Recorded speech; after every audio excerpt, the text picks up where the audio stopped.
As the 2021 NBA Draft draws near, the Warriors are getting closer to a bit of a dilemma.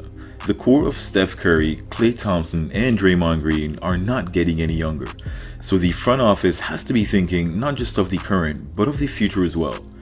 Joe Bob, and I'll start using that acronym to refer to the decision makers at the top, may not have to do anything immediately, but there's nothing worse than failing to make the playoffs with the guys you were hoping could take you to a championship, and all of a sudden realize that you do not have the talent to pass the torch and keep the franchise in title contention.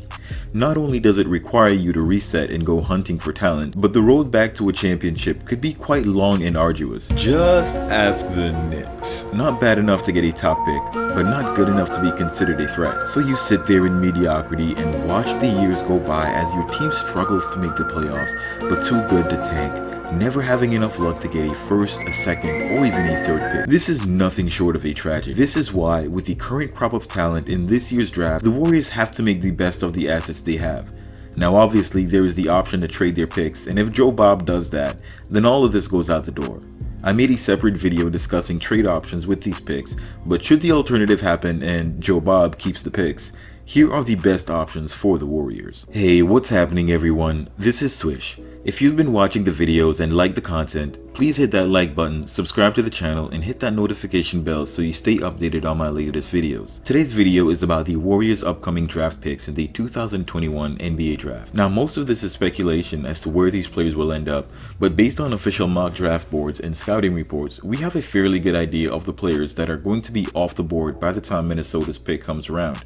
There's somewhat of a consensus of top-tier players that all project to have a significant impact on a franchise, the first of which is Cunningham. With OKC near the top of the tank charts and rebuilding, this seems to be a likely, although not preferred, destination for Cade. The Thunder are in the midst of a rebuild, and while they have the surrounding pieces in SGA and Lou Dort, they still need a talented player to lead the team. If the Thunder acquire the first pick in the draft, they will be able to select their franchise cornerstone and hope to contend for a playing spot next year. With Cade in a tier somewhat by himself, we have players like Evan Mobley, Jalen Suggs, Jalen Green, who could go in any order 2nd through 4th. Kuminga is expected to be called around 5th, and I expect these guys to go to the Pistons, Rockets, Magic, and Cavs. The Timberwolves are currently ranked to get the 6th pick to convey to the Warriors, which, while not promising a franchise-changing player, still has the Warriors getting a very talented prospect. This prospect is Moses Moody. Moody is a 6'6" wing that has the makings of a top-tier shooting guard. Although ranked as a 4-star guard out of high school, the 18-year-old out of Arkansas is a very young player that plays with a level of skill well beyond his years and has improved tremendously over his year with the Razorbacks. With averages of 16.8 points per game and 5.8 rebounds in 34 minutes, shooting over 80% at the stripe, he's a solid player that can come out and give you 20 plus points on any given night.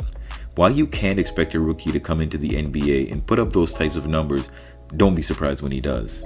Moody, like Jessup, is deadly off the catch. While he doesn't have the deep three, his perimeter game will open up tons of floor spacing off the bench that will give players like Poole plenty of options on his drive and Wiseman plenty of space in the paint.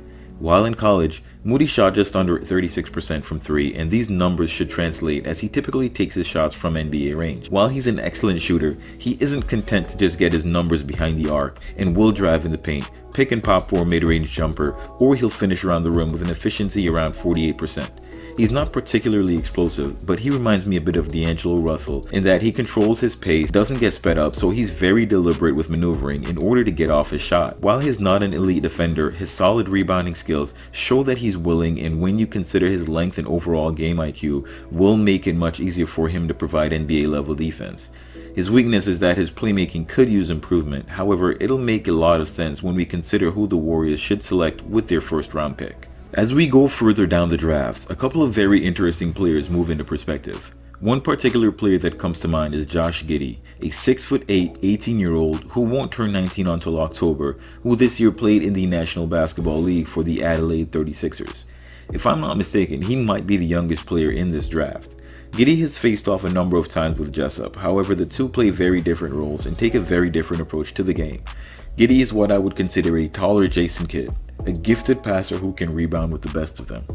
Josh is averaging 11 points, 7.4 rebounds, and 7.5 assists in a league where getting assists is the equivalent of bringing your horse to the water and making him drink. Giddy up. In the NBL, if you receive a pass and even think about not shooting, your point guard will not get the assist. Okay, that may be a stretch. But the truth is, while NBA counts assists when you get a pass and make an easy drive to score at the basket, you have a maximum of 1 dribble in the NBL to sidestep a defender.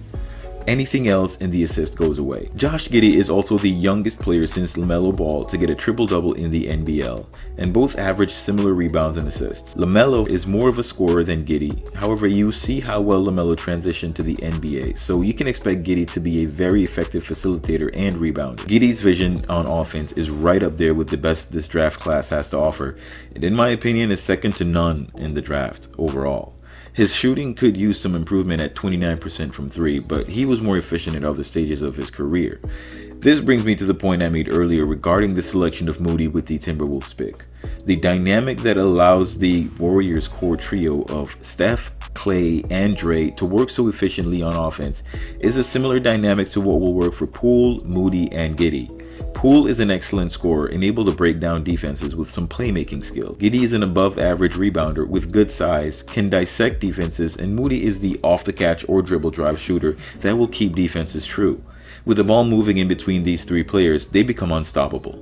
Again, as with all rookies, his weakness is on defense and not for lack of ability. However, these smart, instinctive players are more than capable of playing good defense. However, in the right environment, this is a skill that can be developed. The Warriors were a top 5 defensive team this season and is one of the few places that these players can develop this part of their game. Once the Warriors select Moody, get Jessup on the roster, plus the return of Klay Thompson, Golden State will most definitely not suffer from a lack of shooting at the 2 spot. With Jordan Poole improving his playmaking through his innate ability to break down defenses, finding these guys open on the floor should emphasize Kerr's ball movement in winning basketball. We then add this to the fact that these deadly young shooters that are coming in to shore up the bench, something the Warriors have been lacking over the years, it becomes hard to ignore what impact this has potentially for the team next year. The fact that there was no summer league or preseason for the young guys like Wiseman and Mannion to come in and try to learn Kerr's offense means this year will be a lot different. Younger guys will have a lot more time to gain some NBA experience playing with top level talent before getting into the season. Since the Warriors have a pick inside the top 20, they will instead be sending a couple of second rounders to the Thunder for the Kelly Oubre trade, so this will likely be it for the Warriors selection in this year's draft. Though there are a couple other players I like in the draft, the Warriors are better off selecting the 2 players I mentioned with their hypothetical draft seedings as well. Let me know in the comments what you think of the picks, and if you don't like them, who you prefer the Warriors to select in the draft. I did make another video regarding the Warriors possibly trading the picks, so if you want to see those options, be sure to check out that video as well. I should have a link in the top right of the screen. Make sure you hit that like button, subscribe to the channel for more content. Till next time. Swish. I block so hard, Smitty gets served. Call me Lonzo Ball, bitches get swerved. Usually I don't get down with these girls, but tonight it's on my mind, so I might eat these words. I just wanna